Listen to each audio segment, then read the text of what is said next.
আসসালামু আলাইকুম সবাইকে। আশা করছি অনেক ভালো আছেন। আলহামদুলিল্লাহ আমরাও অনেক ভালো আছি। আসলে মেয়ে মানুষ হলে যে কতভাবে কত কি ম্যানেজ করে চলতে হয় সেটা বলার বাহিরে।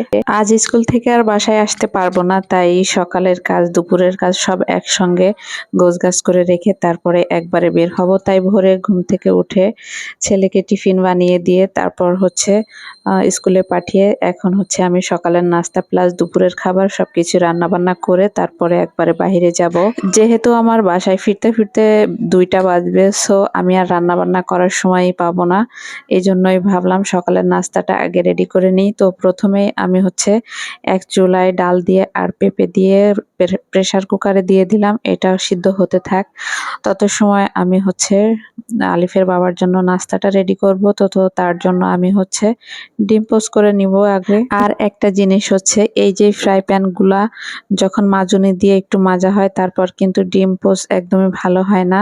তো আমার এই ফ্রাই প্যানে সুন্দর ডিম পোস্ট হয়, একটু লেগে যায় না, মাছ ভাজি করলেও লাগে না। তবে আজকে কেন যেন লেগে লেগে গিয়েছিল, একটুও তুলতে পারতেছিলাম না। তো তারপর অনেক কষ্টে তুললাম। এখন ডিম পোস্টটা উঠিয়ে নিয়ে তারপরে ফ্রাই প্যানটা ভালো করে আবার একটু ধুয়ে গরম করে নিয়েছি। এখন আমি হচ্ছে মাছ ভেজে নিব, তেলাপিয়া মাছ দিয়ে আর কচুরমুখী দিয়ে রান্না করব দুপুরের জন্য। সকালে যেহেতু আমরা রুটি খাই, তো আলিফের বাবা রুটি ছাড়া কিছুই খেতে চায় না। তো আমি অন্যদিকে কিন্তু আমি আটাটাকে কাই করে নিয়েছি। এখন আমি মাছগুলোকে ভেজে নিচ্ছি কচুরমুখী দিয়ে রান্না করার জন্য।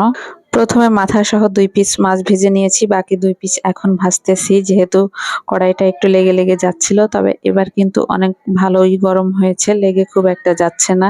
আমি খুব সুন্দর করে কিন্তু ক্লিন করে নিয়ে তারপরে এই কাজটা করতেছি। আর এখন তরকারির জন্য বেরেস্তা করে নিচ্ছি। এটা হচ্ছে পেঁয়াজ রসুন আর জিরা ভেজে নিলাম। তো এক চুলায় ভাত চড়িয়ে দিয়েছি। এখন আমি কচুরমুখীগুলো সুন্দর করে ছিলে হালকা সিদ্ধ করে নিয়েছি। এখন লবণ হলুদ ধনিয়ার গুঁড়ো সবকিছু দিয়ে একটু কষিয়ে নিব। আর এই কচুরমুখীতে আমি এখন কোনো মশলা ব্যবহার করব না, যেহেতু পেঁয়াজ রসুন আর জিরার বেরেস্তা করে নিয়েছি, সেটাই আমি পাটায় মশলাটা বেটে তারপরে এটার সাথে ব্যবহার করব। যে কোনো ধরনের তরকারি রান্নার ক্ষেত্রে আপনারা চেষ্টা করবেন সবসময় গরম পানিটা ব্যবহার করতে, তাতে রান্নাও তাড়াতাড়ি হয় আর রান্নার স্বাদটা অনেক ভালো থাকে। মনে হচ্ছে আমি রকেটের গতিতেই কাজ করতেছি, কারণ এক চুলায় ভাত এক চুলায় তরকারি, আবার রুটি বানাতে হবে, অন্যদিকে নাস্তা রেডি করে আবার আমার সকাল 10টার মধ্যেই বের হইতে হবে। যাই হোক, এখন হচ্ছে আমি প্রেসার কুকার থেকে পেঁপে আর ডাউলটা সিদ্ধ হয়েছে কিনা খুলে দেখতেছি, একটু পানি পানি রয়ে গেছে, এটা আর একটু জাল করলেই ঠিক হয়ে যাবে। তো আমি একটু খুন্তি দিয়ে নাড়াচাড়া দিচ্ছি, আধা ভাঙা আধা ভাঙা থাকবে।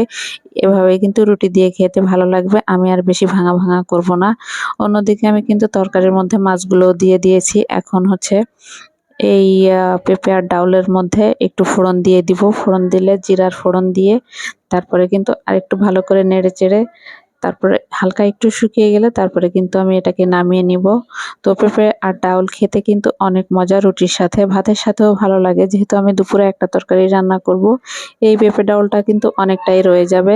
তো এদিকে হচ্ছে আমার মাছ রান্নাটা, এখন মশলা দিয়ে দিব। যে বেরেস্তাটা ভেজে রেখেছিলাম সেই বেরেস্তাটা তরকারির সঙ্গে মিলিয়ে নিচ্ছি। তো এরপর 2 মিনিট পর রান্না করে নিলেই কিন্তু আমার তরকারিটা রেডি। এখন আমি রুটি বানিয়ে নিয়েছিলাম, সেই রুটিগুলো একটা একটা করে ছেঁকে নিচ্ছি। যাই হোক, কথা বলতে বলতে ভিডিওটা শেষের দিকে চলে এসেছি। রুটিগুলো সেঁকতে সেঁকতে আপনাদের সাথে আজকের মতো বিদায় নিচ্ছি। দেখা হবে নেক্সট ভিডিওতে। সবাইকে আল্লাহ হাফেজ, টাটা।